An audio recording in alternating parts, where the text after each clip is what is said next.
Assalamualaikum warahmatullahi wabarakatuh. Halo teman-teman semua, apa kabar? Semoga dalam keadaan baik ya. Semangat terus. Oke, sebelumnya perkenalkan, saya Bunga Kurniasari dengan NIM 641142233 dari Program Studi Kesehatan Masyarakat Fakultas Kedokteran Universitas Negeri Semarang. Nah, pada kali ini saya ingin mengajak teman-teman semua belajar mengenai menstruasi dan masa subur. Pernahkah teman-teman semua heran, kenapa sih perempuan kok sering marah-marah, bahkan nangis, atau tawa sendiri? Nah, ternyata itu semua ada kaitannya loh dengan siklus menstruasi. Nah, sebelum lanjut ke materi, mari kita lihat alat reproduksi wanita terlebih dahulu. Berikut ialah alat reproduksi wanita. Nah, dalam alat reproduksi wanita, terdapat dua bulatan di kanan dan di kiri. Ini namanya ialah ovarium. Ovarium ini berfungsi sebagai penghasil sel telur atau ovum. Nah, terus kalau bagian yang seperti saluran ini, di kanan dan di kiri juga, ini namanya oviduk atau tuba Fallopi. Dalam saluran ini bertujuan sebagai bertemunya sperma dan sel telur. Dan apabila sel sperma berhasil membuahi sel telur, maka akan terjadi kehamilan. Begitupun sebaliknya, jika sel sperma tidak berhasil membuahi sel telur, maka sel telur tersebut akan melanjutkan perjalanan menuju ke rahim dan akan menjadi menstruasi. Nah, tempat ini ialah rahim atau uterus, yaitu tempat di mana janin akan tumbuh berkembang di sini. Kemudian, bagian tepi ini ialah dinding endometrium. Dinding endometrium ini mengandung banyak pembuluh darah. Pembuluh darah dinding endometrium ini akan ikut luruh saat terjadinya menstruasi. Yang selanjutnya yaitu bagian yang sempit ini, yaitu cervix. Bagian paling bawah ini ialah vagina, yaitu apabila pasangan suami istri melakukan hubungan seksual, maka penis akan masuk melalui vagina ini. Oke, yang selanjutnya yaitu kita akan bahas mengenai siklus menstruasi. Seperti yang sudah saya jelaskan tadi, bahwa ovarium ini menghasilkan sel telur. Nah, setiap satu siklus menstruasi, sel telur ini menghasilkan satu buah sel telur. Sel telur yang sudah matang atau sudah dibuahi akan berjalan menuju ke oviduk atau tuba Fallopi. Dalam ruangan ini atau tempat inilah sel telur menunggu sel sperma yang masuk dari vagina kemudian ke tuba Fallopi. Pada saat sel sperma bertemu dengan sel telur dan sel sperma berhasil membuahi sel telur, maka akan terjadi kehamilan. Namun, ketika sel sperma tidak berhasil membuahi sel telur, maka akan terjadi menstruasi.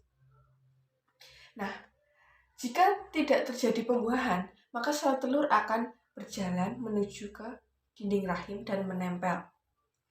Setelah dinding rahim tersebut berkontraksi, maka akan pembuluh darah dalam dinding endometrium tersebut akan mengelupas dan meluruh bersamaan dengan pembuluh darah sel telur tadi dan akan jadi menstruasi. Dalam siklus menstruasi wanita, darah yang dikeluarkan berkisar 20-60 mm atau cc. Dengan jangka lama menstruasi berkisar 2-7 hari. Namun, hal tersebut berbeda-beda tiap orangnya. Dalam siklus menstruasi, terdapat 4 fase. Fase yang pertama yaitu fase menstruasi. Fase yang kedua yaitu fase folikular. Fase yang ketiga yaitu fase ovulasi atau masa subur. Dan fase yang keempat yaitu fase luteal atau fase praovulasi. Oke, yang selanjutnya yaitu kita akan membahas mengenai masa subur atau ovulasi. Apa sih masa subur atau ovulasi itu? Kapan terjadi masa subur atau ovulasi tersebut? Terus, hal apa yang perlu diperhatikan? Nah, masa subur atau ovulasi ialah salah satu proses yang terjadi pada siklus menstruasi wanita. Fase ovulasi terjadi ketika folikel telur tersebut pecah dan melepaskan melalui tuba Fallopi ke rahim untuk mendapatkan perubahan. Fase ovulasi terjadi saat pertengahan siklus menstruasi, yaitu berkisar pada 12-14 hari sebelum menstruasi berikutnya terjadi. Lalu, hormon apa aja sih yang berperan pada masa subur atau ovulasi? Nah, teman-teman perlu diingat ya, hormon yang berperan pada praovulasi ialah hormon FSH dan hormon estrogen. Namun, saat ovulasi terjadi, maka hormon yang berperan ialah hormon LH.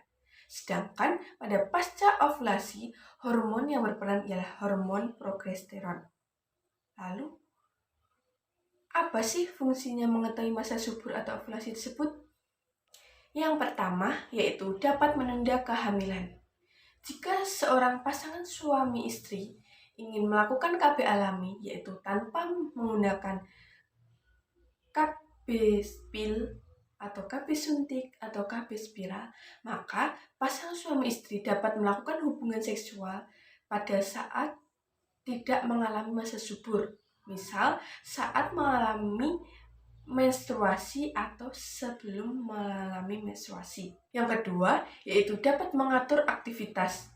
Terbukti seorang wanita ketika sedang mengalami masa subur ialah ada perubahan hormon yang ada di dalam tubuhnya, sehingga dapat mempengaruhi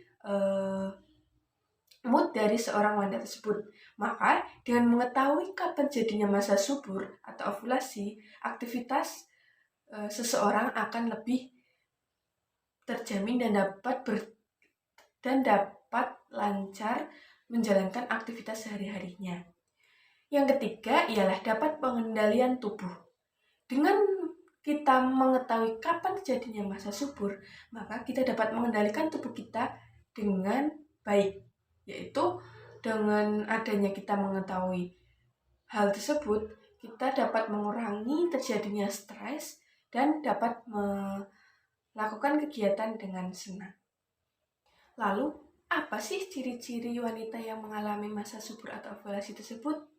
Oke, ciri-ciri wanita yang mengalami masa subur atau ovulasi yang pertama, yaitu suhu basal tubuh ketika bangun tidur lebih meningkat. Yang kedua, lendir lebih elastis, lebih tebal, dan juga lebih basah. Yang ketiga, yaitu merasakan nyeri di bagian perut akibat pecahnya folikel dalam mengeluarkan sel telur yang sudah matang. Yang keempat, yaitu meningkatnya nafsu seksual atau lebih bergairah. Lalu, apa aja sih syarat-syarat masa subur atau ovulasi tersebut? Syarat masa subur atau ovulasi yang pertama, yaitu saluran telurnya dalam keadaan sehat, sehingga sel telur yang dihasilkan juga akan dalam kondisi sehat. Yang kedua, yaitu selaput dinding rahim juga dalam keadaan sehat. Dan yang ketiga, yaitu leher rahim juga dalam keadaan sehat, sehingga dapat memproduksi lendir. Lalu, ada beberapa cara untuk mengidentifikasi masa subur atau ovulasi. Yang pertama, yaitu dengan metode kalender Ogino-Knaus. Dengan metode ini dapat dilihat melalui kalender kapan terjadinya menstruasi atau saat terjadi menstruasi. Yang kedua, yaitu dengan melakukan pengukuran suhu basal tubuh ketika bangun tidur. Yang ketiga, yaitu dengan melakukan pengukuran lendir serviks atau yang biasa disebut dengan MOP. Yang keempat, yaitu dengan melakukan deteksi darah atau air seni yang biasanya menggunakan alat ovulation test pack. Alat ini seperti alat tes kehamilan, yaitu test pack. Lalu, bagaimana sih cara menjaga kesehatan reproduksi wanita? Nah, kesehatan reproduksi wanita perlu dijaga dengan baik dan benar. Caranya, yang pertama, dengan menjaga kebersihan vagina dengan baik dan benar.